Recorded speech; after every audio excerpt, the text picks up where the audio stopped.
Hey everyone, welcome back to Crazy Gamer. Today we are learning how you can easily unblock someone on Devil May Cry Peak of Combat. If you're playing Devil May Cry Peak of Combat, then you might want to unblock a player you previously blocked.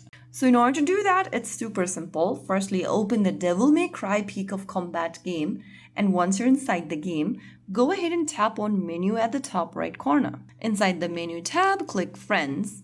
Under the Friends tab, select Blocked from the left. Now from the blocked list, choose the friend you want to unblock. And if you want to unblock the person, you'll need to tap the plus icon right next to their info.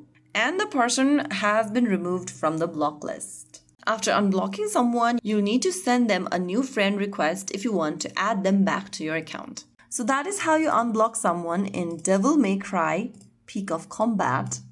If you found the video helpful, don't forget to like, share, and subscribe to our channel. I will see you again in the next video. Thank you for watching.